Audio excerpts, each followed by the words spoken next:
Good morning, everyone. Today, we will be playing one of my old favorites, which is Orzhov slash Smallpox. Now, it's killing me to do this, but I played the mono blue bounce spell deck, and this is the one that we built at the end of the mono green, and I just like forward with it, and it was not a great time. We learned basically that this style of deck does not work.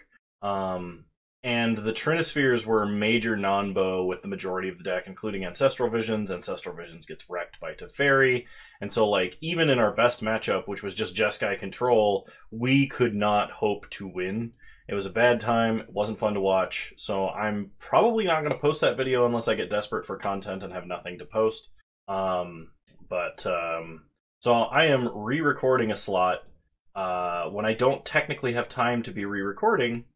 But I am going to put in the extra work and effort because I think you guys deserve a little bit better content than what that was going to be. So, we're going to play Orzhov slash Smallpox today. Sorry, I'll bring it up over here so y'all can see it. It's been a while since we played this. I haven't updated the list at all. I think it would just be fun to play today. And it has a lot of hand hate, which I think is going to be powerful in the current metagame. So, without any further ado, let's go ahead and run this through League.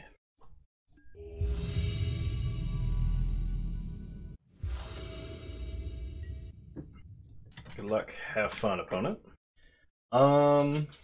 We definitely have better openers than this hand. I'm going to mulligan this one. Not having double black in this hand really, really stinks. If we had an Urborg, if we had a Fetid Heath, being able to cast Smallpox on turn 2 with Flagstones is the dream, but unfortunately that hand just isn't it. This hand will probably work. I'm going to keep it, and I'm going to put back Shambling Vent. I wouldn't mind having the man land here. If that was my opening 7, I probably would have kept. Okay, we are against a deck that plays islands. Play Flagstones, pass the turn. It's technically correct to play Urborg to leave up Fatal Push, but I don't think that's going to be relevant here. Opponent opts to start. Okay. Second island. So this might be the mono-blue Delver deck that we saw, where that had some success. So this turn's pretty nice. We can now fire off Inquisition. If my opponent flashes in a Snapcaster to try and get underneath it, we can Fatal Push the Snapcaster. So take Snapcaster. Now if my opponent flashes Snapcaster, we can Fatal Push the Snapcaster. Okay, opponent opts. So it looks like they're leaving up Snapcaster opt for next turn. They are Izzet control, it looks like. Crackling Drake is a very strong beat stick for a deck like our opponent's.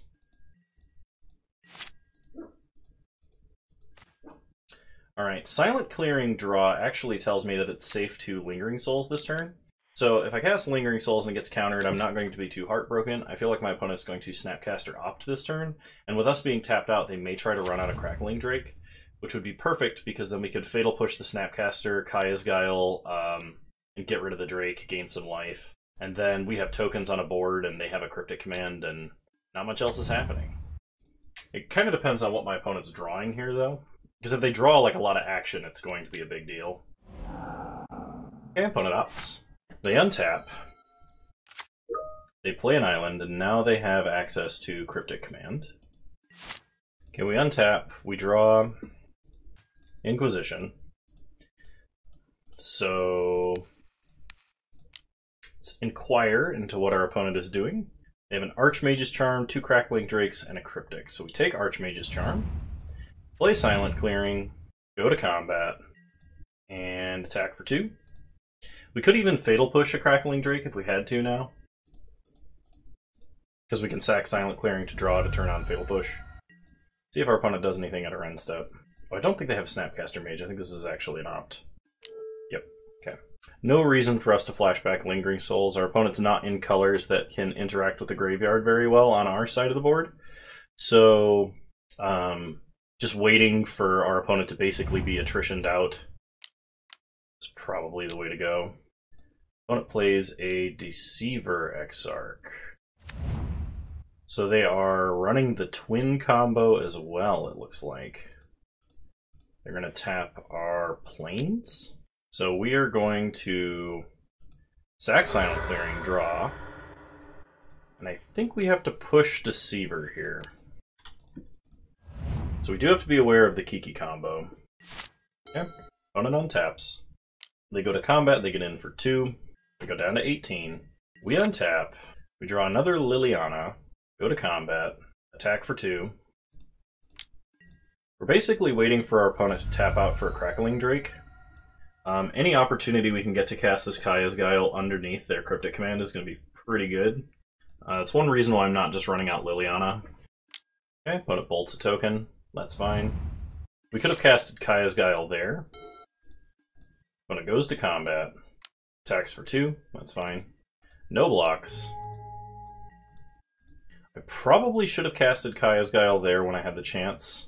I can do it now, and they will probably Cryptic. We'll make them sack now and get a 1/1. This should open up a window for us to land Lily, which should be harder for their deck to deal with. And then if they land a Crackling Drake, we have another Edict effect we can use. They might let this go through because they might be afraid of another proactive threat. Okay, we untap. Draw another Lingering Souls, go to combat. Attack for 2. If I cast Liliana, they 100% Cryptic. You know what? At this point, I think I do. Oops. So they're going to Cryptic this, counter draw, most likely. They could counter and bounce a token, but I suspect they really want to cantrip and draw cards. Okay. If they don't get a second red source, we might be able to resolve our other Liliana. At which point upticking is going to be very good because we can pitch a Lingering Souls and they're going to lose some good card out of their hand. Okay, they play a Cascade Bluffs. But they're not playing anything. This tells me that they're holding another... some other kind of counter spell, probably. So we'll go to combat, attack for 2. Flashback Lingering Souls. Pass the turn. The only real concern would be like Pestermite into Kiki if they've got it. Archmage's Charm, they draw some cards. Okay. They untap. They play a Reflecting Pool. And they're leaving up as much blue mana as possible. And they cast a Crackling Drake, which draws them a card. If we can top deck a land, we have 2 answers potentially to a Crackling Drake. We can Fatal Push it, and then play Liliana, maybe? We draw Inquisition. I can Inquisition my opponent, and then have a little bit of a safer time, maybe resolving a Fatal Push. I really wish I had 1 more mana here. Yeah, alright. Let's take a look at their hand, if they let us. They have Remand and Spell Snare. They are holding Kiki-jiki. Okay. Spell Snare doesn't hit anything in our hand, so we're going to take Remand. Go to combat, and we will attack for 2. I'm really glad I didn't play out Liliana there. We're going to leave back 2 blockers. Okay. But it does block. This means that we can Fatal Push. I didn't know if my opponent was going to block or not. Which is why that play was kind of weird. I probably should have attacked with everything, but I was worried that my opponent was just going to recognize that, oh, it's okay if we take a little bit of damage here. So they're probably going to play out their other Crackling Drake. They'll have had 2 redraws, which potentially does mean an answer for Liliana, because this deck runs a million counter spells. But if they don't have an answer to Liliana, we're free and clear. We're going to win this game very quickly. Especially if we draw land. The land would be nice. I don't think they run Censor or Jwari Isle Disruption or whatever. But we draw Kaya's Guile. Kaya's Guile is a little bit safer to save because it can be used to kill the combo, potentially. Make our opponent sack Crackling Drake. Go to combat. We are going to attack for 3 because I believe it changes the clock here. My opponent could actually just play out Kiki-jiki and hit Liliana. They play Spire Bluff Canal, and they pass. We untap. We draw a swamp. So play a swamp, uptick Liliana, have each player discard. We'll discard Lingering Souls. Opponent discards Cascade Bluffs, so they're still holding Spell Snare, Kiki-jiki, and one unknown. Go to combat. Attack for 3. Okay. Hit our opponent down to 5. Pass the turn. Opponent casts a Deceiver Exarch. Okay, I do not want them to... Sorry, there's a gnat in here. I do not want them to combo off next turn. I can't change the clock. We're going to kill them with Elspeth, so what we're going to do is we're just going to make them sack a creature and then exile their grave so that they can't get any Snapcaster value or trickery here. Okay. Opponent is holding Kiki-jiki, Spell Snare, one unknown. If they have a Deceiver Exarch into Kiki-jiki, we lose. And opponent plays Kiki-jiki, attacks Liliana. Sure. Liliana down. Okay. If Elspeth resolves and they don't have a bolt, then we win. So we will go ahead and play Elspeth, Sun's Nemesis. Opponent does have a remand. Okay, that's pretty bad. Go to combat. I still think it was worth trying to win this turn because my opponent does have us dead if they draw a Deceiver Exarch or a Pestermite. And I don't remember... I don't think this is... It's been so long since, like, Twin was legal that I don't think this is based on any old Twin list. Opt is kind of dangerous because it gives them card selection. They put a card on the bottom, so they didn't find what they were looking for with Opt. What was I trying to say? But I think the old Twin list, I think, ran like 4 Exarchs and 1 Pestermite or something like that. Opponent bolts a token. Remands bolt to draw. Okay. So they are just trying to draw Deceiver Exarch or Pestermite. I don't know if they're running Pestermite. We've only seen 2 Deceiver Exarchs. They attack us for 2, which means they don't have it. Sorry, the phone is ringing in the other room, and I don't really have control over that. Okay, opponent attacked for 2 with Kiki. Passes. We untap. We draw Marsh Flats. We know they're holding a bolt. They've cast 2 remands. I don't think they have the 4th remand, which means it's probably worth it to play out Elspeth again. They can Lightning Bolt one of the creatures, but they would have to have Snap.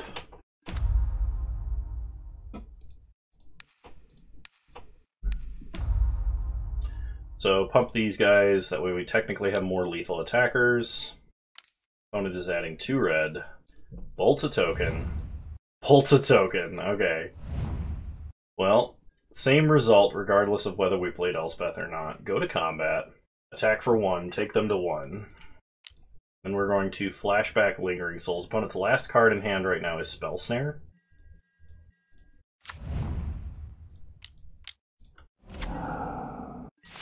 So they didn't top deck it.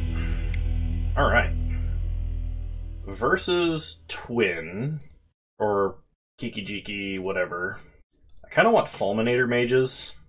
Our opponent does not have islands. They run so many non-land or non-island lands to try and get around what's it called? Boil. So we're not bringing in Boil here.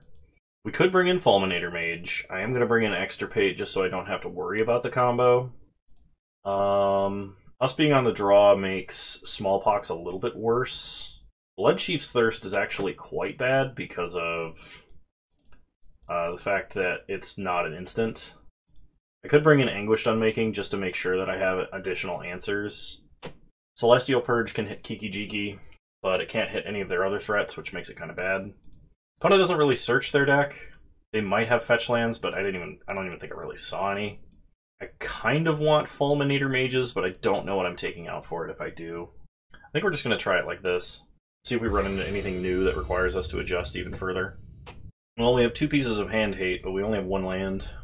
We are on the draw. I think if my opponent mulligans, I'll keep this. If they don't, I definitely want 2 lands. They keep 7. Yeah, I think we got a mulligan to have multiple lands. We'll keep. Putting back Blood Crypt because we don't need it. Okay, opponent starts at Valakut Stoneforge. We draw Kaya's Guile, which is good. It's a good action spell. Thought sees our opponent, see what's going on. Opponent has Opt, Remand, Archmage's Charm, and Crackling Drake. Remand is kind of bad in this situation because we're not casting anything for a long time.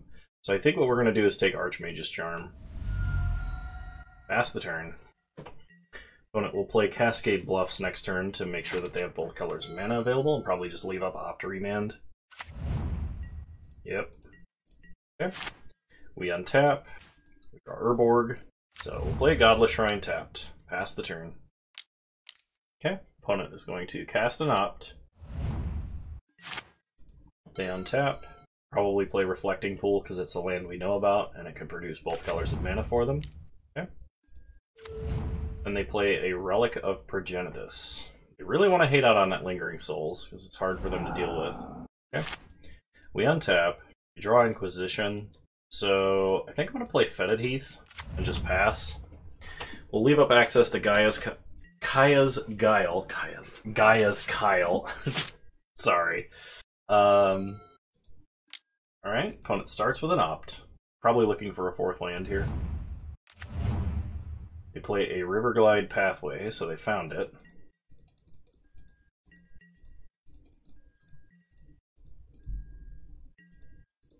We draw Extirpate, so play Urborg, and we'll go ahead and Inquisition them. Remand, Lightning Bolt, Snapcaster Mage. We are going to take Snapcaster Mage. Pass the turn. We could Extirpate Snapcaster Mage on their draw step. I don't think that's good. Extirpate's kind of nice because they can't crack Relic in response to stop us from extirpating. If it was Surgical Extraction, they could. If my opponent does nothing this turn, I am going to Extirpate Snapcaster on their end step. I would have liked to hit a combo piece, but Snapcaster is their most reactive threat. It's going to be the easiest for them to sneak in. So opponent drew another Archmage's Charm, which is kind of a problem. Take a look at their deck list really quick. They took out their Crackling Drakes, and looks like they're relying pretty heavily on the combo to win. They have 2 kiki-jikis and 3 Deceiver Exarchs, and that's it. So they brought in Engineered Explosives, they have a Magmatic Sinkhole, but they kind of seem light on ways to win unless I'm missing something big. I think they needed Bolt, Snap, Bolt. Okay, so our opponent's hand is this plus Archmage's Charm. Yeah, that's fine. Draw a Sword of Feast and Famine. So, Godless Shrine tapped, pass the turn. Opponent probably casts Archmage's Charm to draw 2 cards at our end step. They might even crack Relic. Yep, instant speed Divination's pretty good. So they have these 3 cards and 3 unknowns. They play a Spire Bluff Canal. They are going to play super safe with that Crackling Drake, because they are going to probably need it to win. The instant we cast a Batterskull, it gets countered. Okay, we get a Shambling Vent. Pass the turn.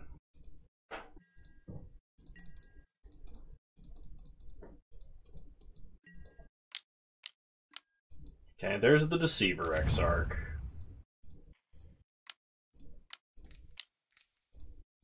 We're gonna make them sack and make a Spirit.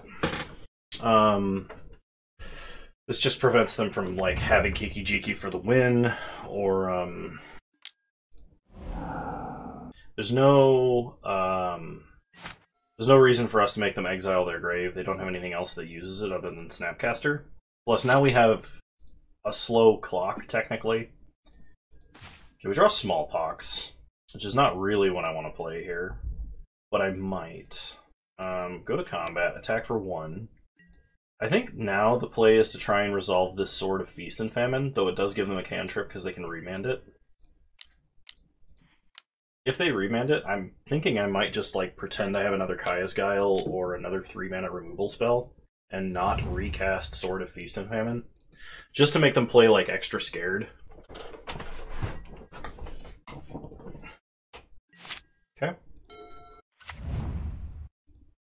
So we know 2 of their 5 cards in hand.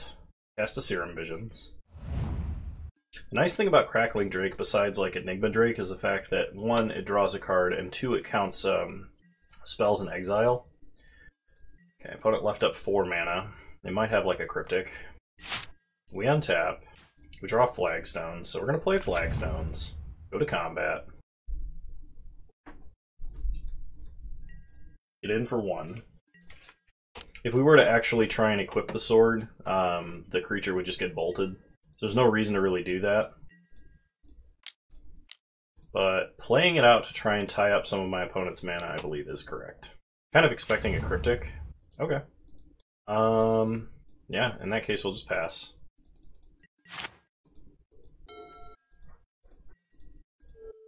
Okay, opponent's passing. They either didn't have a counterspell or were not willing to counterspell the sword there. I was gonna say, I'd like to draw Hand Hate here, because if I do, I can force them to bolt the spirit first, potentially nab a counterspell, and then take down our opponent. We're gonna go to combat, attack for 1, and I think this turn I am gonna try and cast a Batterskull. I don't think my opponent was playing Mana Leak. I don't actually think they're playing like hard counterspells at all. Other than Cryptic, I should say. Cryptic and Archmage's Charm, I guess. But my opponent's leaning really, really hard on the combo to win. So like the life gain from Batterskull doesn't matter. The fact that it is a big threat, though, probably does. Meaning that this would be a threat that they have to Cryptic if they have it. Okay. Now, I can force them to bolt, and I think I will. If they have an untapped land, actually, even if they don't, if they have Kiki-Exarch, we lose, I think. If they have an untapped land, we have, and they have Kiki-Exarch, they lose. They have to have untapped land, Kiki-Exarch, which is not super unlikely. It's entirely within the realm of possibility. I'd love to get a Thoughtseize for a hand check, and then just suit up Shambling Vent with a Sword of Feast and Famine.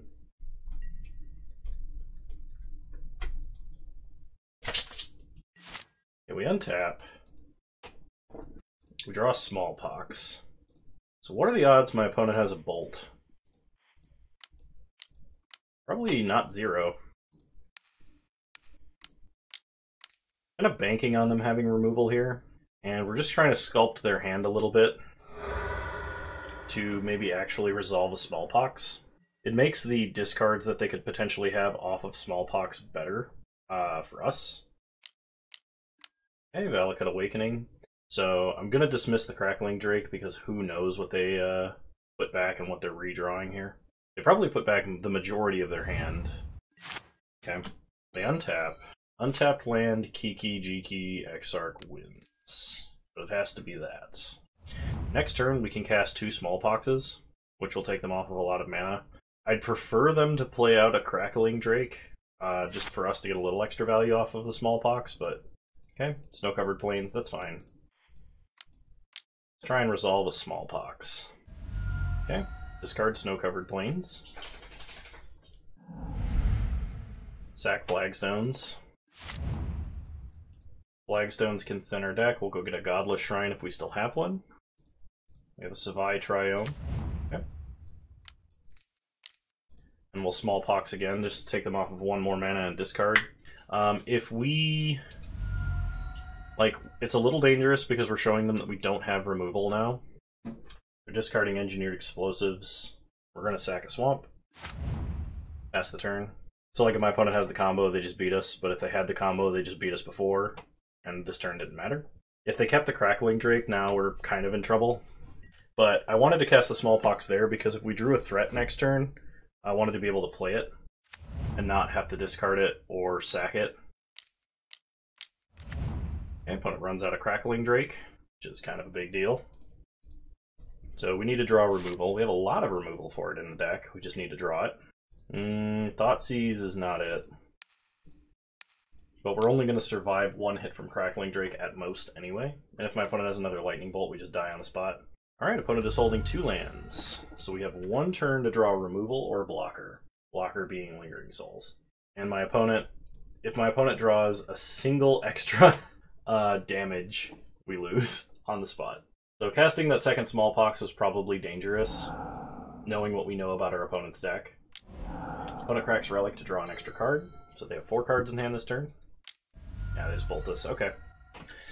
Well, it was close, and technically it probably was correct to hold on to that second Smallpox to cast after they cast a threat, because they were playing around us having removal. So that would be my bad. Celestial Purge can hit Crackling Drake, I just don't think it's worth it. Land Destruction is probably not worth it versus our opponent as well. Us being on the play, Smallpox is way better, so I am going to keep it in the deck. Especially if we get it early. We'll play first. Oh, this hand is so close. If any of the cards in our hand right now was an Urborg, this hand would be amazing, but it is not, so we're going to mulligan. Okay. I can work with this. I think I put back Fatal Push, actually. So we'll start Marsh Flats, pass the turn. The good thing about our opponent's deck is while it can play tempo, we don't really have to worry about early threats that much. Because they're mainly focused on playing a combo that comes down like turn 5, 6-ish. With a bunch of counter spells, and while they can bolt, snap, bolt their way to victory, our deck actually has a lot of life gain. So, crack Marsh Flats, get Savai Triome, because that is a tapped land that is exclusively tapped. So now we won't be drawing any tap lands. We draw Inquisition, which is a good play for this turn, because we have nothing else. I feel like a gnat flew in my mouth, but I guess it was just my mustache. Mustache problems. Opponent does have the combo and kiki-jiki. We're going to discard Deceiver Exarch, which might force our opponent to just play and crack Relic because they saw Extirpate and they might be terrified of Extirpate. And if they do that, nice. Okay, we untap. We draw Thoughtseize. So play Flagstones. We can resolve a Liliana here potentially, unless my opponent drew a Force or a Spell Pierce, which is pretty unlikely. We can uptick discarding Lingering Souls, but my opponent is going to have a very difficult time dealing with a resolved Liliana, especially one that they can't cast Bolt on this turn. So pitch Lingering Souls, opponent discards Kiki-jiki. Okay. They may crack Relic just to take us off of Lingering Souls. Okay, they cast an Opt. Exile Inquisition.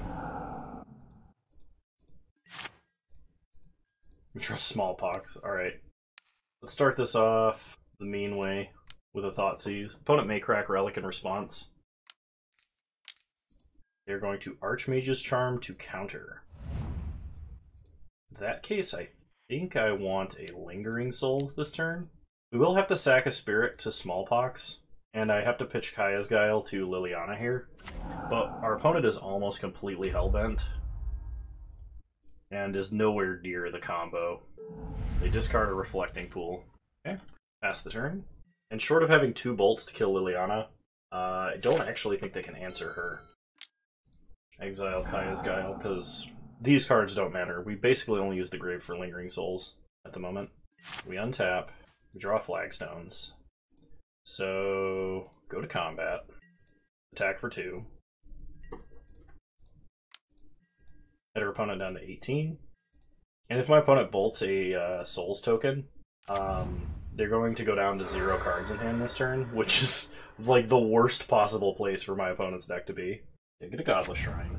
We will not pay 2 life. Cast a Smallpox. This is probably game. They bolt a token, sure. They sack Relic to draw. Okay, so they're not technically going Hellbent this turn. But we have a Liliana ready to ult, and they're going to have like 1 card in hand and 2 lands. That's a good place for our deck to be. Opponent discards an island. We sack Spirit. We sack Flagstones. Opponent sacks island like 100%. Okay, Flagstone gets us a Godless Shrine. We will not pay life for. We will uptick Liliana. And we have nothing to discard. Opponent discards Cryptic Command. Nice. And now we have repeatable discard. We're still at 18, and the opponent has 3 minutes left on the clock. If they play a land, they go Hellbent. So, like, the worst case scenario that our opponent could have for us right now is land, and then they bolt Liliana. I was gonna say, worst case scenario for us is like land and then flash in a Snapcaster in response to Liliana uptick. We draw Thoughtseize, we just uptick Liliana because we don't need it. Pass the turn. Don't need to have the revealed cards because they don't have any revealed cards. Okay. We untap. We draw Stoneforge Mystic, which is amazing.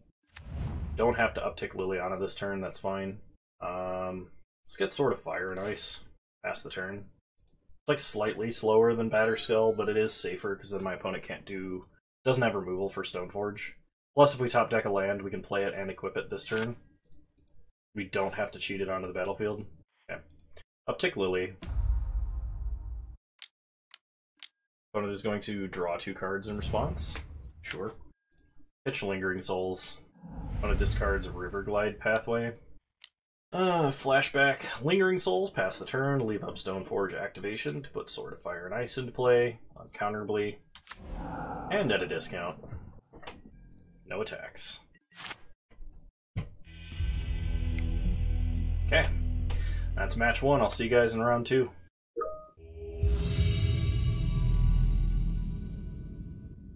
Alright, round 2, here we go.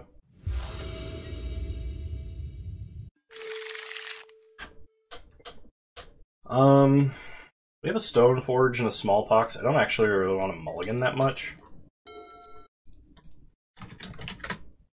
Good luck, have fun, opponent. Opponent starts Ketria Triome, so it appears to be the Uro deck. We draw Liliana, so we'll start with Flagstones. That is the most common of our special lands. Plus, if we draw an Urborg or Fetid Heath, we can Smallpox immediately, which will feel great. Okay. They play a snow-covered island. We untap. We draw Inquisition. Shock Blood Crypt. Now the question is, do we Inquisition or do we Stoneforge? Stoneforge here might draw Counterspell, but Inquisition might even be more threatening. Because we can start to attack their hand, and if they have an Uro and no 2-mana counter, we can just nab Uro, and then they're not ramping. Okay, opponent Growth Spirals. Hopefully they have something Inquisition can hit. That matters anyway. They could get a red source and just bolt us. Okay. Then they fetch up a Breeding Pool. Inquisition finds Bolt, Bolt, Remand, and 2 Scape Shifts. So we take Remand. Opponent does only have 1 red source at the moment. So if we play Liliana, they would have to double bolt her to kill her. They top deck Opt. Looking for a land. They find a Steam Vents, which they play tapped. We untap. We draw Fetid Heath. So we know they're holding Scape Shift, Bolt, Bolt. So this means we play Liliana. Alright. Tick up Liliana. I kind of want to hang on to the second Liliana here. I think I'm going to pitch Kaya's Guile. Opponent probably discards Escape Shift. Yep. Okay. They can Lightning Bolt Liliana, untap, and Lightning Bolt Liliana. Which it does look like that's the game plan they're on right now. Which means if we resolve a second Liliana, we're in business. So opponent Growth Spirals a land into play. Bolts Lily, we untap. We draw a Savai Triome, so we play the Triome. Play Lily. Uptick, and I think we're going to pitch Smallpox here. Opponent discards their other Scape Shift. I wonder if this is actually just regular Teamer Scape Shift, like a modern build of it. That would be kind of interesting. It has to be a somewhat decent deck. Okay, we untap. We draw Inquisition. So we play Stoneforge. Go get Batterskull. Uptick Liliana, and we'll discard Inquisition of Kozilek. Pass the turn. Opponent untaps. They top decked a Renin 6, picked up a land, and then played it. We untap and draw Elspeth, Sun's Nemesis. Okay. So Renin 6 is a threat. We could play and equip Sword of Fire and Ice, which would be the most I think conservative play. My opponent is getting very close to killing us with Scape Shift if they draw it, but they've already drawn and discarded 2 of them. We could play Elspeth, and then we have the option of basically any of her abilities. But I think I'm actually going to pitch her to Liliana, because if we just ult Liliana, they're going to be out of the game for a while. So I think the play here is to uptick Liliana, discard Elspeth, and then play an equipped Sword of Fire and Ice, because that's the only removal. Like, the only removal they could have for Stoneforge involves red mana, or blue mana to bounce it. And we're pretty close to just hard casting Batterskull, which we can do next turn anyway. So play Sword. Equip Sword. And next turn my opponent may have to downtick Renin 6 to try and stop Liliana from ulting, because if she does, my opponent is going to be out of this game for a very long time. Yeah, they get a Mystic Sanctuary, they put Scape Shift on top. That means they have to downtick Renin 6 this turn. Or, how did they draw a card? Oh, they did it on their upkeep. I see. Okay, then we die to Scape Shift. Then the correct choice that turn was to play Liliana and uptick for mana. I didn't consider that a possibility, so that's my bad. Okay. They, like, definitely have enough mountains. Yeah. Okay. Alright, I need to restart the client because it's lagging too much. So I think because my opponent had the, had 8 lands and a Scape Shift kill, we couldn't have actually survived by playing Elspeth and downticking her for life. So we actually needed to Smallpox during that game to keep them off of it. Okay. Good news is Boil should be good against our opponent. Same with Extirpate, Ashiok, and Fulminator Mage. Dismember, Bloodchief's Thirst has some utility killing Renin 6. I'm going to cut most of the Kaya's Guile, the Fatal Pushes, the Dismember, and I think the Elspeth. Cutting Elspeth might put us too low on win conditions, but we do have Ashiok and other stuff to like really drag out the game. So opponent cannot Scape Shift as long as there is an Ashiok on the field. So we'll play first. Double Inquisition into Fulminator seems great. We also have Ghost Quarter, so start Swamp Inquisition. See what's going on. They have Uro, Izzet Charm, Remand. We're gonna take Uro. Pass the turn. So they will have at least one counter spell for our Fulminator. Maybe it was actually correct to take Remand, then take Izzet Charm, then Fulminator. Okay, opponent plays their Scalding Tarn. We untap. Draw Thoughtseize. Never mind. Everything is fine. Inquisition our opponent. Izzet Charm and Remand what we can take. So we take we take Remand. Thoughtseize them. Take Izzet Charm. Then when they inevitably fetch, to get a blue source for next turn, we can just play Fulminator Mage and take out their land. Then they have Stomping Ground and no other action. Yeah, this is pretty good. And we get an Extirpate. We can Extirpate Uro. Play Fulminator. Nuke Ketria Triome. Pass the turn. We could also, if we just wait to draw like a Thoughtseize effect, we could hit their Scape Shifts, because they have multiple in hand. It's probably better to hit Uro. I'm not sure. Okay. Play Stoneforge. Let's go and get Sword of Fire and Ice. Play out the sword. Pass the turn. Yeah, that was pretty sweet. Just triple hand disruption. Take all of your playable spells. And then blow up one of your only 2 lands. That was punishing, to say the least. Yeah, let's run it back. Smallpox is less good on the draw. In fact, I might have wanted to drop a Smallpox for our other Bloodchief's Thirst. I keep saying Bloodchief's Ascension, and that's a different card. Or at least I do mentally. I don't know if it's actually coming out. But I always think Bloodchief's Ascension, and that's the other one. Okay, we draw Liliana of the Veil. Fetch with Marsh Flats. We'll get a Godless Shrine untapped. Start with an Inquisition. The opponent has Remand, Brazen Borrower. Take Remand. Pass the turn. They kept a hand with 5 lands and a Remand and a Brazen Borrower. The Brazen Borrower we're going to Thoughtseize. We draw Urborg, which is nice because we are holding Smallpox. Thoughtseize our opponent. Take Brazen Bar. Our opponent has 4 lands. Oh shoot, I just F6 through my turn. Well, we're giving our opponent a handicap. I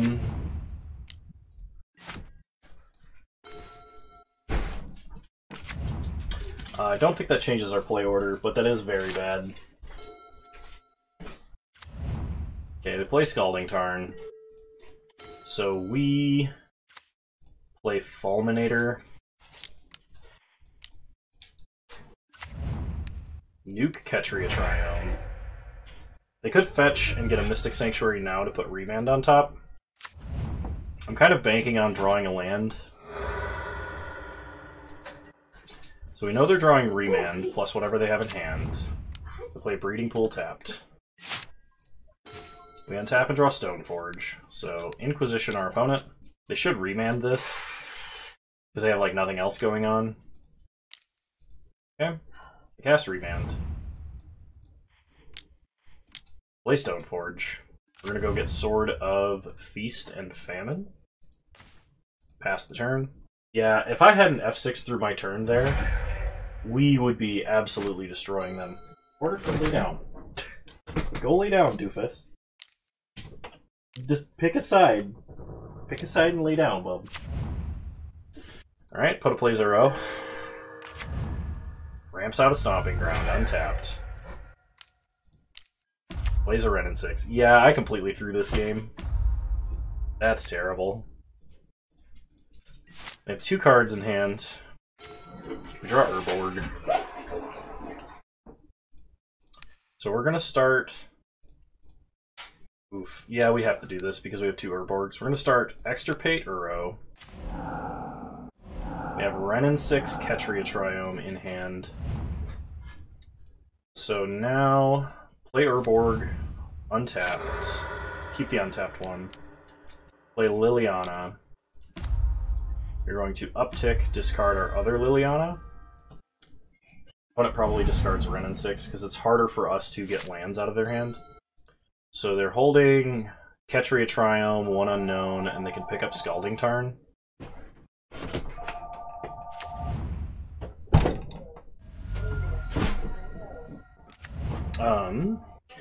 Opponent fetches up a Mystic Sanctuary, putting Remand on top. They cycle Ketria Triome to draw Remand. Then they pick up a Misty. We untap. We draw a Swamp. Inquisition, which they can Remand. I guess there's no need to pass to my second main here, but I'm going to. Now we can play Swamp, Inquisition again, and we may have to cast Smallpox, depending on what our opponent's holding. Is it Charm? Okay. So we uptick, and I think I have to discard the sword here. Question is, do I want to Smallpox just to take them off of a land? We don't have any good 4-mana plays here. I think I'm going to Smallpox just to take them off of a land. They can immediately recover it with Wrenn and 6, but it prevents them from drawing Scapeshift and just immediately killing us, because we're at less than 18 life. They cycle Ketria Triome, Mystic Sanctuary. Or no, they picked up Mystic Sanctuary, excuse me. They put, oh, never mind, we're just dead anyway. Yeah, I completely threw this game because I F6 through a turn. Oh. I don't know what's wrong with me today, but that was really bad. So unless my opponent completely flubs this, which they're not going to. Yep. I definitely should have won that. That was my bad. Yeah, I don't know what's been up with me lately, but my last couple of days, my plays have been very subpar. I have no idea why. It's like I can't focus as hard right now. I'm gonna try and play better. Alright, round 3, here we go. We'll play first. This is an okay hand, we'll keep. No discard start, unfortunately, but we do have some pretty good plays. Play Shambling Vent. If I was against mono red, this hand would be pretty good. Opponent starts a Lava Glide Pathway. This might be Kiki. actually. Yeah, it's probably the Kiki deck. Play a Swamp, pass the turn. Cascade Bluffs. I don't know why we're seeing such a uptick in this particular deck. It must be good against Uro or something. Or people are just sick of not being able to play Twin. Lingering Souls resolves. That tells me they don't have Remand. Mana leaking a Lingering Souls feels pretty bad, but remanding a Lingering Souls is actually kind of fine. Or they could be saving Remand for the latter half of Lingering Souls or a different threat. But kind of just want to draw lands. That's a land. Play a land, go to combat, and we will attack for 2. My first instinct is to play out Sword of Fire and Ice, but I'm not going to, because my opponent could be flashing a Deceiver Exarch here, and I really, really want Kaya's Guile in that case. Yep. Okay. So the reason that we did this, and the reason that we knew this was going to happen, is because if my opponent gets up to 4 mana, they could potentially like untap and then have something even more threatening. If they resolve a Deceiver Exarch, they can protect it very well. We always want to have removal for it when we can. If I didn't have a Kaya's Guile, I would have played out Sword. Okay. When it untaps Cascade Bluffs, which is the one land that taps for only colorless. So if they had an opt there, they just missed the ability to cast it. They needed to untap Spire Bluff Canal if they wanted to cast Bolt or opt. They play an island, so they are representing Cryptic mana now. We untap, we draw Fatal Push, go to combat, and attack for 3. Okay. I could flashback Lingering Souls. I think I'm going to play out the Sword, because this is kind of a must-counter thing. If they have another Deceiver Exarch into Kiki, there's nothing we can do about it. Pass the turn.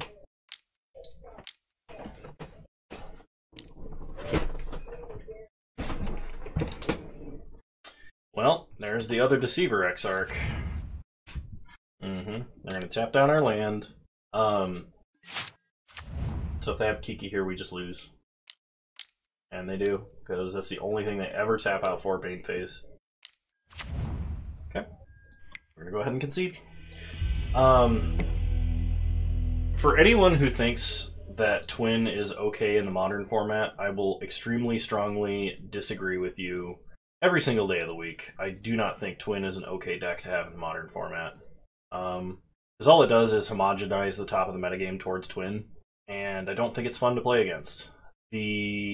So like the play that our opponent made there, which was tap down our last mana, and then untap, play Kiki, and win.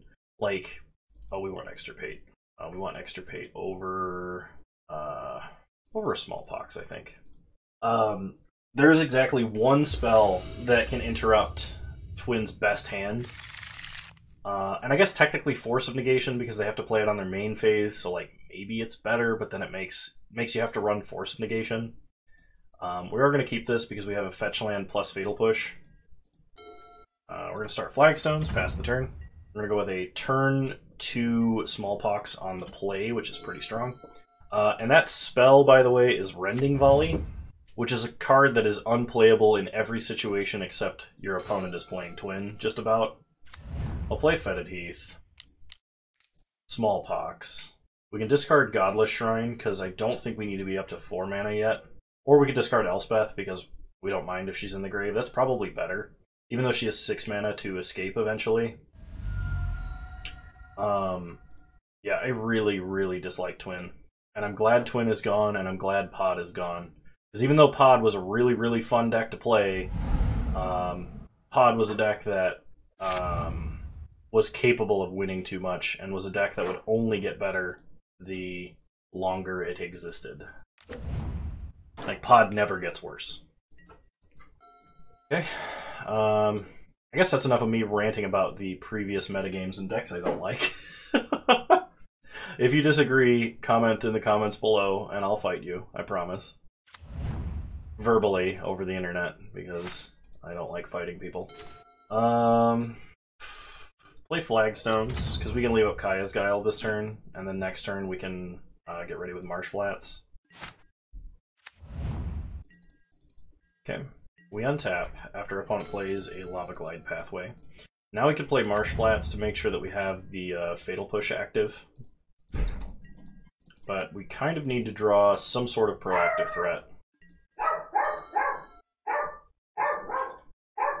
The dachshund is barking at presumably some home invader or a threat to the local populace, no doubt saving my life in the process.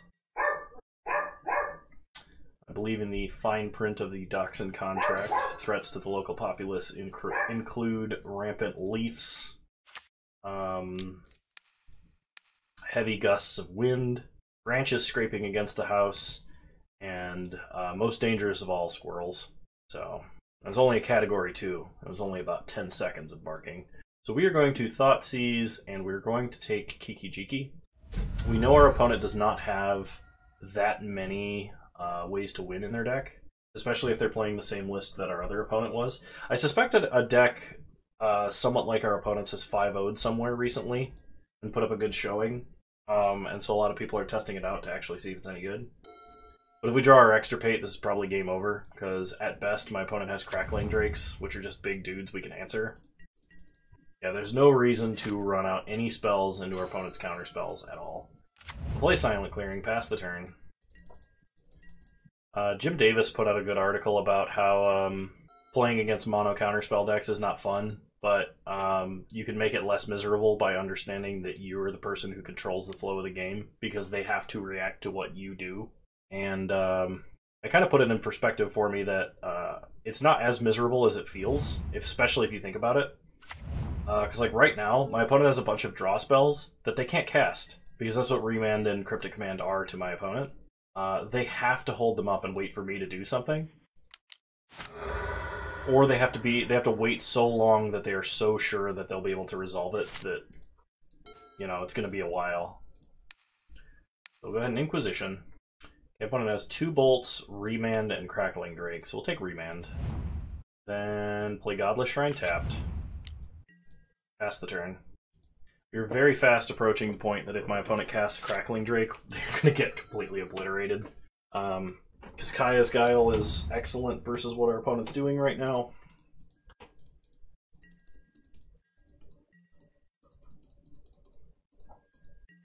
Okay, we untap. We draw Stoneforge Mystic. Play Flagstones. Keep the new one. Sack the old one, and we will get a Godless Shrine tapped, thin our deck a little bit. Play Stoneforge, run this into a Cryptic or a... In more likelihood, my opponent is probably going to bolt this. Like Batterskull is technically a better threat, but Sword of Fire and Ice is much cheaper, and we're probably going to suit up a token with a sword. And they have to bolt either on our end step or their turn, because otherwise we can uncounterably put a sword into play. Yep, there's the bolt. I think our opponent's deck is an excellent matchup for ours, because ours does everything their deck doesn't want to happen, which is efficiently remove creatures, attack their mana, make counter spells bad, and yeah, extirpate too. Alright, we untap. We draw Lingering Souls. So, cast Lingering Souls. Sweet. Pass the turn. So if they get to 8 mana, they can play Crackling Drake and have Cryptic backup. Then they immediately have to waste Cryptic on Kaya's Guile. We untap, fetch, Fatal Push, and then equip Sword of Fire and Ice. Okay, they play Spire Bluff Canal and pass. We untap. We draw Shambling Vent. Go to combat. Attack for 2. Opponent is going to go down to 17. Play Shambling Vent. And I think I am going to flashback Lingering Souls, which they may counter, but I'm not too worried if they Cryptic this. Okay. Lingering Souls resolves. Pass the turn. Opponent bolts a Lingering Souls token. That is a 1 for 1/4 trade. Lingering Souls makes bolt and single target removal spell. It just laughs in the face of single target removal spells. So now my opponent is to the point that they are going to cast a Crackling Drake. So in response to the draw trigger, we are going to make them sacrifice and make a spirit. This forces them to Cryptic, and then we just push Crackling Drake. And they have to counter draw, too. And before they draw, just in case they were to draw, I don't know, Pact of Negation. I guess that's the only thing I'd be playing around by doing this now. It'll push the Drake. Now we're going to untap, play and equip Sword of Fire and Ice. And they would basically just have to have the combo this turn. If we draw like Hand Hate in our next 2 draws, it's great. We untap. Draw Kaya's Guile, so we're already back to being completely safe again. Unless our opponent has the combo plus counter magic backup. Go to combat. Attack for a lot. Well, like, my opponent's deck has a ton of counter spells, and look at what we were able to do around and through all of that. We just had to be really patient. I'm not a patient person, but, like, seeing how sweet this is right now, I can be patient for that. So they're casting another Crackling Drake, and we are going to force them to have an answer. This is kind of bad that we have to use that, because if our opponent has the combo, it could be dangerous. But we're pressuring them with enough damage this turn. We have 5, 6, 7, 8, 9, 10. We're representing lethal. That my opponent may have to use a Deceiver Exarch just to block and like tap down an attacker. And if they do that, Smallpox is going to get them. So, firing up Shambling Vent. Go to combat. Attack for lethal. You gotta have something. An opponent does not. That was a good game of Magic. Alright, yeah, I don't think we make any adjustments. Oh man, we have Thoughtseize Extirpate to start this game. This game might be over very quickly. And we're following it up with a Stoneforge Mystic into a Lingering Souls. That's nice. I was gonna say the only way this hand gets better is if my opponent mulligans, but they did not. They start Riverglide Pathway into a Serum Visions. We draw Fetid Heath. So let's go ahead and Thoughtseize. We have to play Silent Clearing turn 1, even though Flagstones into Fetid Heath is by far my more favorite way to start. I mean, I guess I take Remand, Remand, however you say that. I can't speak English. I've only been tried to be taught it for 26 years, so it's not enough. I'm going to play Spire Bluff Canal, cast the Serum Visions. They're going to leave up Opt. So if they draw a land, they can Anger of the Gods to kill Stoneforge Mystic, and that's fine. It's okay if they do that. We untap, we draw a Swamp, play Flagstones, Stoneforge Mystic. Do we go with the Batterskull play? I don't think so, because my opponent has Archmage's Charm. I think it's better if we go and get Sword of Fire and Ice again. Feast and Famine would be way sweeter, but Fire and Ice protects us from Anger of the Gods, which is in their hand. So opponent's probably going to cast Opt here. Did not. They're saving their Opt. That may have been a mistake. My opponent might have just F6'd. Or they wanted to draw the card they scryed to the top. How did they scry? Yeah, they put 1 card on top, 1 card on the bottom. So they're saving Opt because they knew what card they were going to draw and they wanted to draw it. This lets them get 1 card deeper. Otherwise they had to waste the scry on Opt and it would have been a Whispers of Abuse or anything like that. Okay, opponent plays a Spire Bluff Canal. They probably need an answer to Stoneforge though. Okay, we draw Kaya's Guile, which is nice. I'm going to play a Swamp so that I can leave up Kaya's Guile. I don't think it's going to be important, but it might be. And as long as my opponent doesn't have a sudden shock, we will be able to get the Sword of Fire and Ice into play. That'd be the real kicker, is if my opponent had sudden shock. I did see some sideboard play versus Affinity, because like it's one of the ways you could guaranteed kill Ravager way back in the day. Oh man. I think split-second spells are underrated. I think it'd be really, really cool to play a deck that played Sudden Death. It's -4/-4 for 3 mana at instant speed that your opponent can't respond to. I just don't know exactly what it kills, and of course you have Teferi pushing instant speed spells out of the format. So, put Fire and Ice into play. Anger of the Gods. My opponent did cast this Opt, so we know they have an Archmage's Charm. We untap, we draw a Lily. Ooh, we draw a Lily. Alright. We could play Lingering Souls this turn, but that's sort of bad. I think what we do is... Play Lily, because it's going to be hard for our opponent to come back from all of the discard that Lily forces. If they have a Spell Pierce here, we get next leveled, but they don't. Drop Lingering Souls. Opponent discards an island. Okay, pass the turn.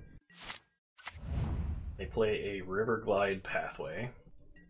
Pass the turn. We untap. Draw Shambling Vent. Uptick Liliana. We're going to discard Flagstones because we don't need 5 untapped mana this turn. They discard River Glide Pathway. Play Shambling Vent. Pass the turn. They're holding on to Archmage's Charm and 1 unknown card. If they cast Deceiver Exarch, we kill it and extirpate it. Okay. Archmage's Charm to draw. Opponent is now holding 4 unknown cards. I have a Liliana just about ready to ultimate, though. And none of the spells in their graveyard we're afraid of, otherwise we would extirpate it on their draw step. We play Cascade Bluffs. They bolt Lily, sure. It kind of tells me they have a second bolt for Lily. They have Snap, I might just extirpate Bolt.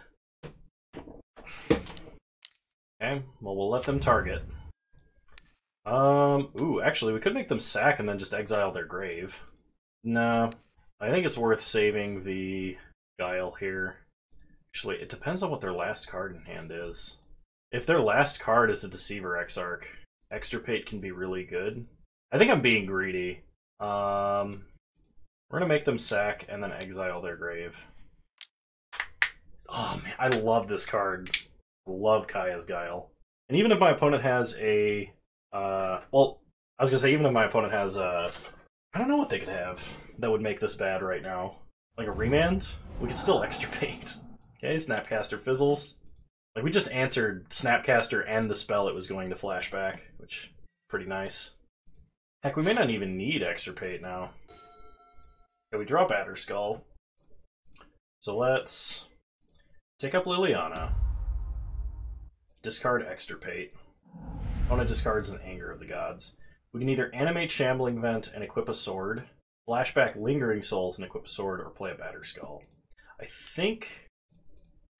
actually think the correct choice is flashback Lingering Souls, equip sword. And my logic behind this is, if we play Batterskull, we can't do anything else this turn, and my opponent could potentially steal it with an Archmage's Charm off the top, which would be a big deal. This lets us have a threat that can't target with Bolt or Archmage's Charm. Even though Batterskull is more likely to get countered later, they're going to have a tough time with this. And my opponent just top decked nothing. So we untap, we draw Plains, play a Plains. Now we can play out Batterskull. Okay. Tick up Lily. Go to combat, get in for 4. And we get to draw a card. If I was really paranoid, I could move Batterskull over here next turn. We just drew a tutor for Sword of Feast and Famine. And our opponent is going to be very dead very quickly. They would have to, at this point in time, without us top decking removal, flash a Deceiver Exarch in response to Liliana uptick, have us fade a removal draw off of a Silent Clearing, and survive us attacking. Opponent is going to tap all of our creatures and they draw. That's fine. They're going to discard whatever they draw, provided they can't play it at instant speed. Opponent drew a Bolt to shrink Lily. Yeah, that's not actually that good. We'll discard Godless Shrine. We can either animate Shambling Vent and equip Sword to get in just to draw, but I think it's better to play Stoneforge, get Sword of Feast and Famine, and play that out. Because this just guarantees they're going to die next turn.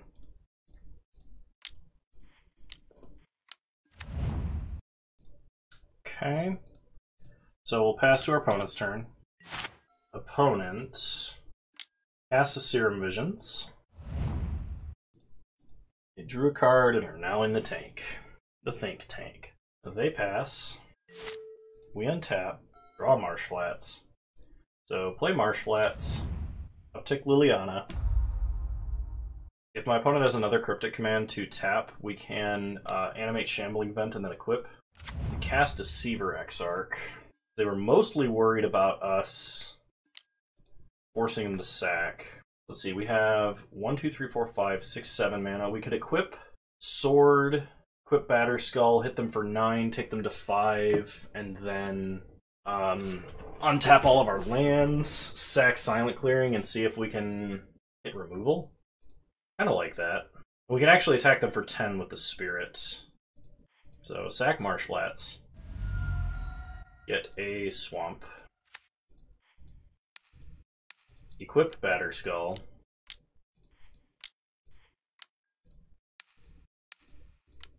Equip Sword. Go to combat. Hit them for 12 in the air.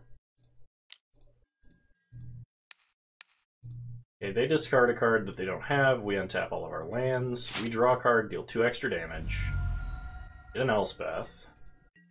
Sack Silent Clearing to draw. We make them sack. Exile their graveyard. And that should be the game. Nice.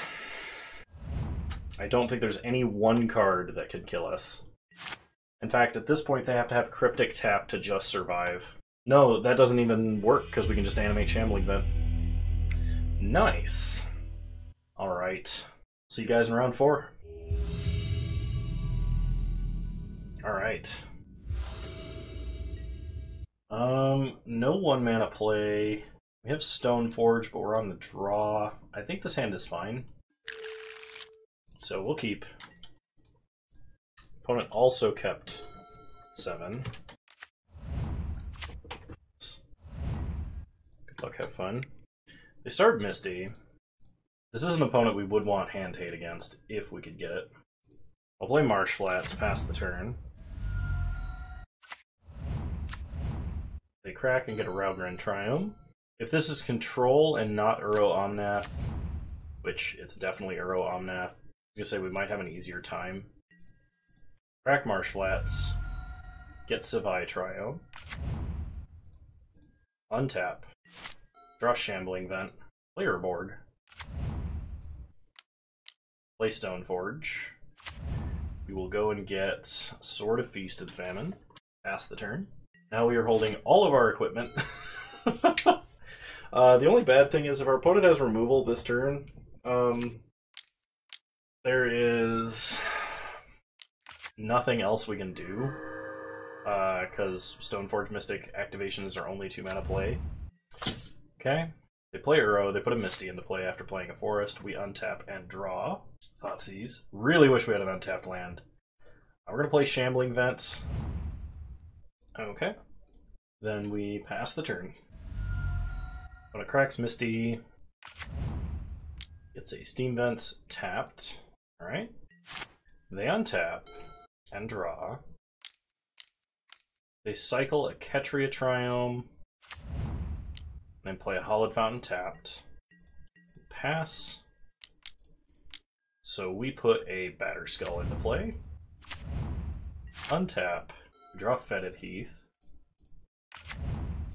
Kind of like putting in Sword of Feast and Famine and equipping. I think it's better to attack Thoughtseize and then play Lily, though. Not 100% sure. I guess we could do a lot more by putting in Sword now. This only really gets blown out by Path. And we can still Thoughtseize Lily after the fact now. Opponent has a Growth Spiral and 3 lands in hand. Oh yeah. This is fantastic. Opponent kept a very proactive hand with no counter spells or paths or anything like that. They discard an island. They're holding Snow-Covered Island, Field of Ruin, and they can see. Brutal. So our opponent's playing a lot of islands. I kind of want Boil. I also want Fulminators, and Ashiok. Dismember, not as good. Blood Chief's Thirst, also not as good. We are a little heavy in the 3-drop slot right now. I'm going to cut Elspeth, even though it's one of our good spells to pitch to discard. I think dropping a Kaya's Guile is okay here. And I'm even going to go down to 1 Fatal Push, because it's only good if we have a fetch land or something to kill Uro. So it's not actually that important. Oh, I should have brought an Extirpate over the last Fatal Push. but I did not. Yeah, well, we have a good start here of a turn 2 Smallpox, which is very good versus our opponent's deck. We will keep. I may pitch Boil just to scare my opponent. They start Misty. We untap, we draw Flagstones, play Urborg, pass the turn. Land sequence, or land order here didn't really matter, I think. Okay, opponent plays a Plains, passes, we untap and draw Boil. Play Flagstones, Smallpox. If my opponent doesn't counter this, this is amazing, because we can go get our red mana for Boil, getting Savai Triome. They may just Growth Spiral as a way to... No, they can't Growth Spiral. They have to have a counter because they don't have green blue. Mana Leak. Okay. Not too worried about Mana Leak.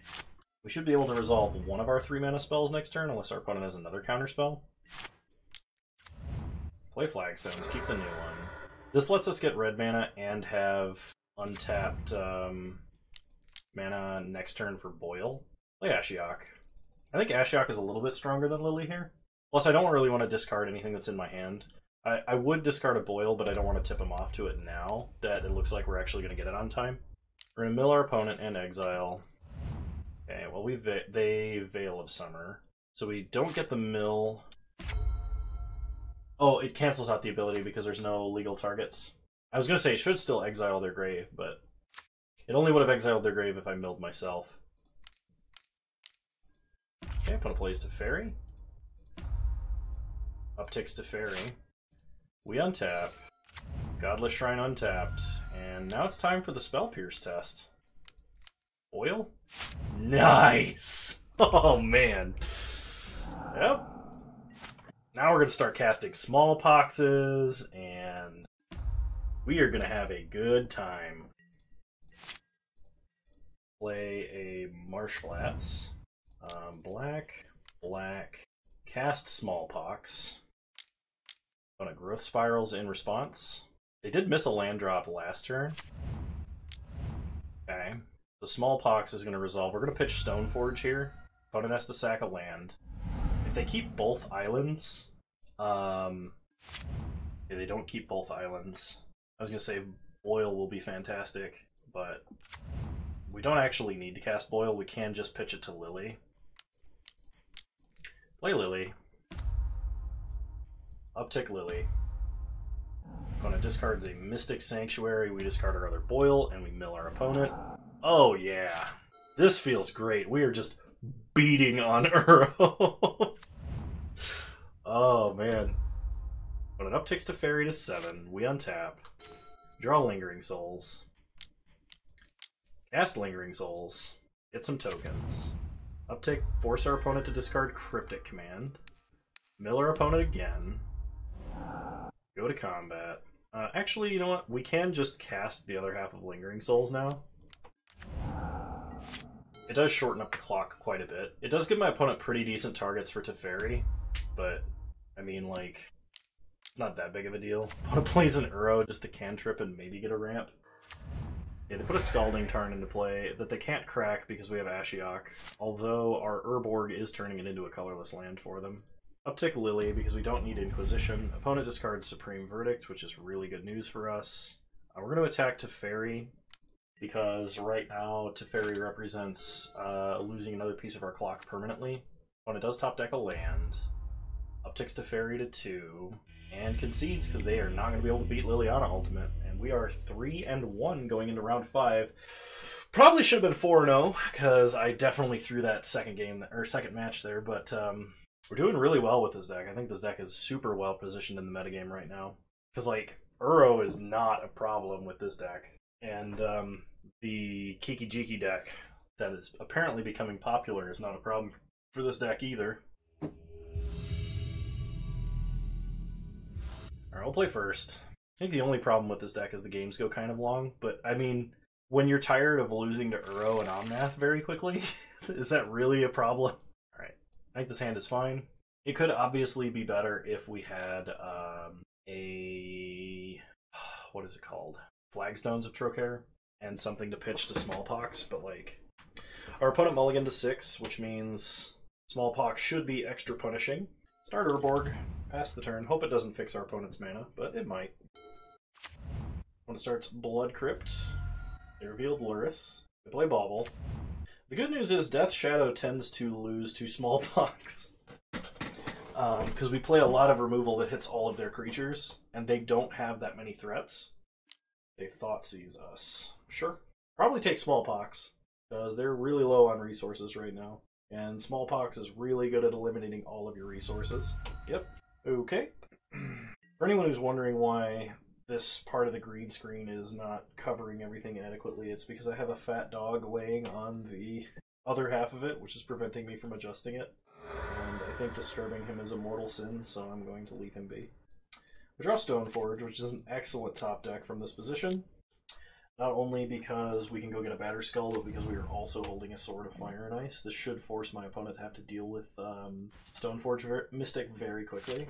And by very quickly, I mean at sorcery speed on their turn, so unless they have a 1-mana threat, plus removal for Stoneforge, we're probably in a great spot. Like, Swift Spear plus push would be bad, but just answering Stoneforge is not really that dangerous. When it plays a mountain, and has another Bauble, okay? They pass, we draw. They Bauble us. We draw Marsh Flats. Play Marsh Flats. I could try and resolve Sword of Fire and Ice just to have it on the battlefield, but I think because my opponent... Well, they can't... I keep forgetting the Companion is no longer cast from the sideboard. And we don't have to crack Marsh Flats to play Sword, so I'm just going to play out Sword. I mean, this opens us up to, like, Swift Spear plus Inquisition to get rid of push, but... Oh well. We're doing fine. We untap. We draw. Opponent did not even put Luris in their hand. Inquisition. That sounds like fun. Scourge of the Skyclaves, which my opponent cannot cast because we can't lose life right now.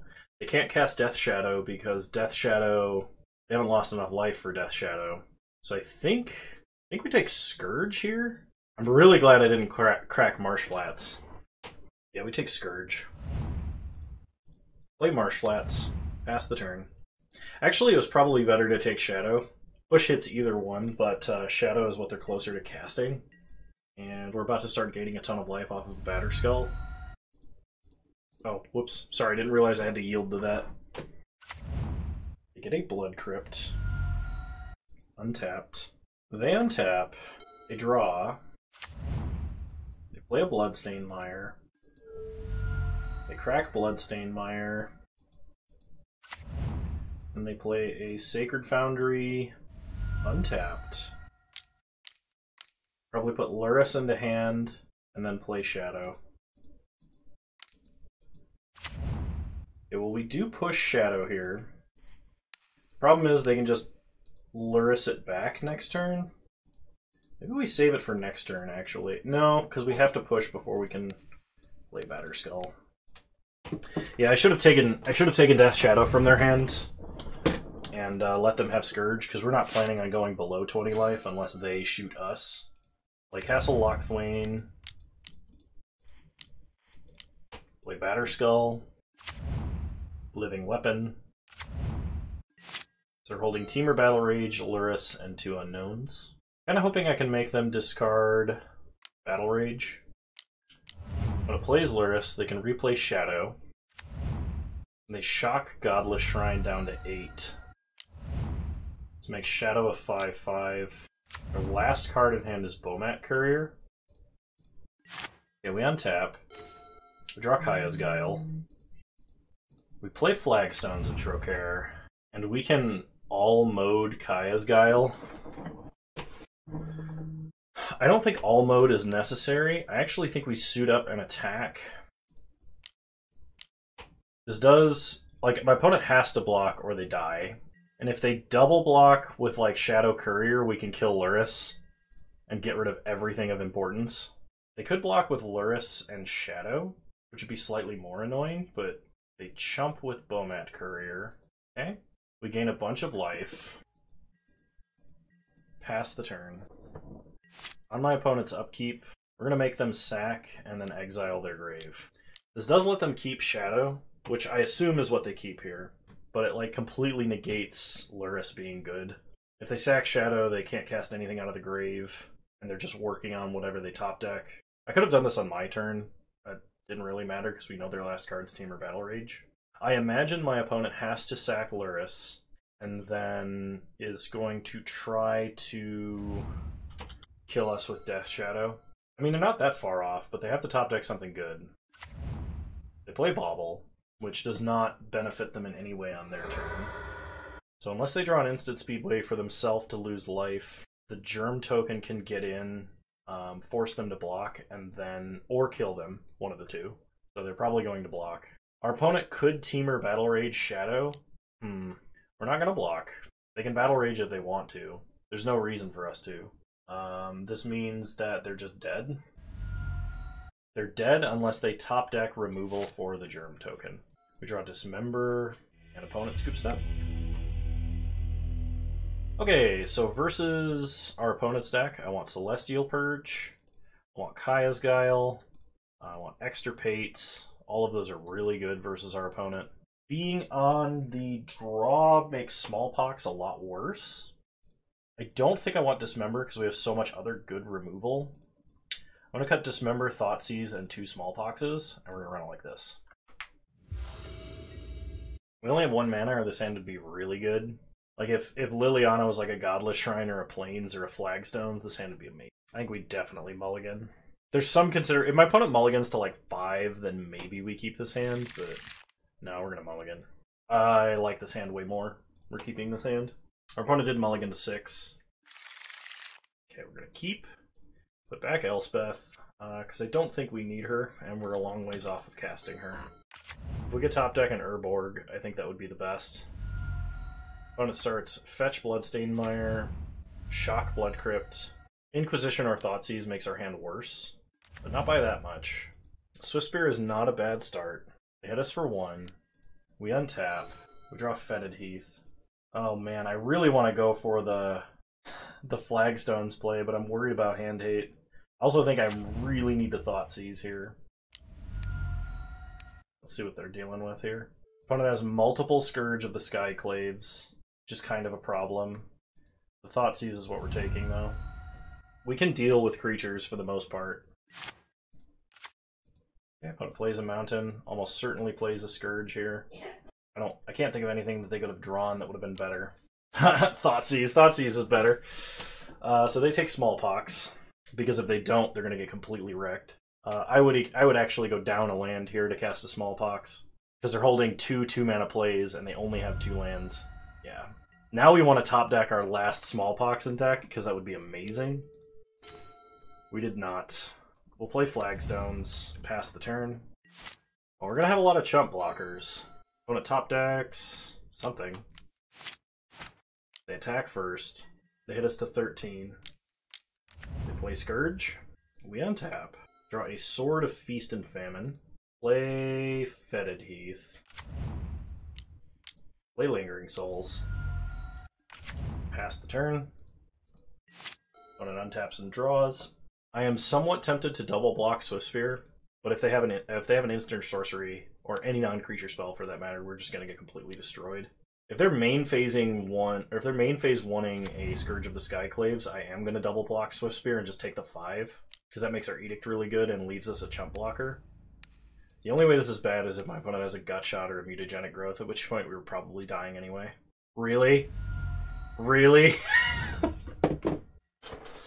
Ugh. Okay, now we lose. We don't have a Wrath in the deck. Yeah. Wow. Okay. Well, the good news is Smallpox gets to come back in on the play. We don't need Extirpates, probably, even though they're threat light. And I don't think we need... We could probably take out 1 Celestial Purge. Even though it's really good versus their deck, I think I would rather have Kaya's Guile. Alright, we'll play first. No white mana, but we get to start with a Thoughtseize. I think I need a mulligan. Wow, I'm super glad I mulliganed. This hand is amazing. So we'll keep. We're going to put back Elspeth. My opponent mulliganed to 5, which means we're definitely starting with the Inquisition play, and even if I sack a land that isn't Flagstones, I'm going to feel good about it. Play a Swamp. Inquisition. They have Swiftspear, Dismember, Kolaghan's Command. Take Swiftspear. Actually, I should have taken Kolaghan's Command and let them cast Swiftspear, I think. I guess maybe it doesn't matter. We can set up for a flagstone Smallpox, though, so we don't lose out too much. They drew an Arid Mesa, so they play Arid Mesa. Draw Kaya's Guile. Play flagstones, pass the turn. Okay. Opponent does not crack Arid Mesa at our end step. They do shock a Blood Crypt, though. Crack Arid Mesa. Oh, please, please play a 2-mana threat that doesn't make tokens. Kroxa. Alright. Well, we can discard... we can discard, like, a Marsh Flats. Now if we could top deck a Lingering Souls, that'd be fantastic. Opponent has these 3 cards in hand, none of which we're particularly worried about. Ooh. Stoneforge Mystic just immediately dies to any of our opponent's removal, so I think I'm just going to pitch it to Smallpox here. We take our opponent off a land and off a card. They're probably going to sack Sacred Foundry. Okay. We go and get Savai Triome. And now if my opponent like untaps and happens to draw a Scourge and plays it, we can just Kaya's Guile, gain 4 life, and make them exile their grave. Oh! Oh, it's so beautiful. Oh man, and we get the backup one too! See, exile all cards from your opponent's graveyard, you gain 4 life. The hidden kill spell mode on Kaya's Guile. Pass the turn. Opponent is holding Kolaghan's Command, nothing else. They top deck a Seal of Fire. We untap and draw Godless Shrine, which we will play tapped. Pass the turn. It's too bad that the life gain text is further down, or is on the, like the bottom mode of the card, basically. Opponent Seals of Fire us, or Seal of Fires us. I think now I'm just going to gain 4 life and make a Spirit. Nice. Alright, we untap. Oh, yeah. If my opponent does not top deck a land that they can play Kolaghan's Command with, or a removal spell, we are going to have an amazing Spirit token. Opponent passes. We draw Flagstones. Suit up the Spirit. Go to combat. Opponent could have, what's it called? Death Shadow. They were waiting for us to lower their life. They did not. And a Team or Battle Rage. We'll play a Flagstones of Trokar past the turn. So opponent can destroy the sword with Kolaghan's Command and pick up a Scourge, but like, we're still at above 20. It's too bad we can't use this Thoughtseize. But like, their best play is just limiting our clock right now. Feels pretty good. And I hope that they pick Destroy and make us discard, because we discard a useless Thoughtseize. I guess the Thoughtseize is not useless if my opponent spends their next turn putting Lurrus into their hand. But we're going to make them pick between picking up Scourge and just picking up Scourge, just shooting us down to 20. Yeah, they're going to make us discard. Okay. Well, they still take 1 here. Okay, they go to 8. They untap. They do nothing. We draw Fatal Push. Fatal Push makes me feel a lot safer. The fact they did not put Lurrus into their hand tells me that they have probably removal for our Spirit token. They go to 7.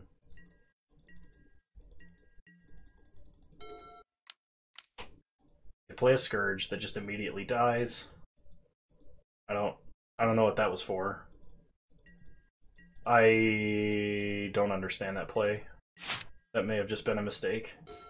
We draw a Swamp, go to combat, get in for 1. I'm going to hold this Swamp because we have Smallpoxes in the deck, along with our opponent could like Kolaghan's Command us or something again.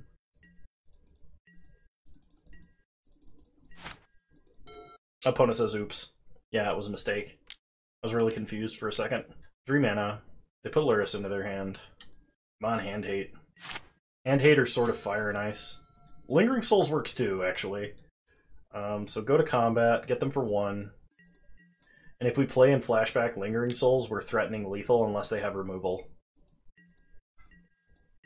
So play Swamp. Cast Lingering Souls. We're going to tap for this correctly, so that we can leave up black for Fatal Push. Lingering Souls. Pass the turn. When it untaps, they have to remove a Spirit or die. I know they don't gain life. When it plays a Bloodstained Mire, They can fetch, play Luris, and kill a spirit with Seal of Fire, but that doesn't actually do it. I think we got him. Stoneforge is nice. Go to combat. One has a lightning bolt for a spirit. Attack for 4, take them to 1. They can no longer crack Bloodstain Mire. This is effectively a Stone Rain.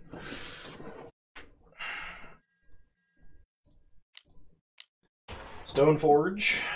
We're gonna go get Sword of Fire and Ice, I think. And just play it. Pass the turn, leave up Fatal Push. I don't know what they could have that would get them back from this. They'd have to have like Bontu's Last Reckoning, which is not a card I could see them running. Alright, we 4-1'd. Could have been a 5-0, but, you know, sometimes you derp. Treasure chest number 1, we get 45 play points and a Ravenous Demon. Treasure chest number 2, we get 10 play points, a Canyon Yerboa, and a Luminarch Aspirant. Treasure chest number 3, we get 5 play points. Ooh, an Extended Art promo Opal Palace and a Graveborn Muse. One moment. That Opal Palace might actually be worth something. None of the printings are, unfortunately, and I don't think Graveborn Muse is either. Treasure chest number 4, 10 play points, and a Splendid Reclamation, not seen since Gate Shift, which is a deck I played a long time ago. And treasure chest number 5, 5 play points, an Aid from the Cowl, and an Ire Shaman. Alright, I'm going to leave the deck list on screen for a moment. So little did we know, this was the Meta Crusher deck that we all knew and wanted to play. So this has good matchups versus Death Shadow, the Kiki deck, and Uro Omnath, which I'm pretty happy about. So if you're looking for a deck that can absolutely annihilate Uro and Omnath, this looks like it. Really, we only played against good matchups, and they were decks that were common in the metagame, so I think this is the deck that I'm going to start grinding points with, I think. Hope you all enjoyed this video. I know I did. If you did, please leave a like, drop a comment, subscribe to the channel if you're so inclined. And remember, you can follow me on Twitch, same username over there as you find me on here. I stream Wednesdays usually. This week, because it's Thanksgiving week, will be different. The best place to find new information about my channel is in the Discord, which is linked in the description below. I highly recommend you join if you like my content and you like the people that I hang out with, especially if you watch the stream VODs and think you get along with those people. They all hang out in the Discord and they're pretty active. Yeah, so I'll see you guys next time. Bye!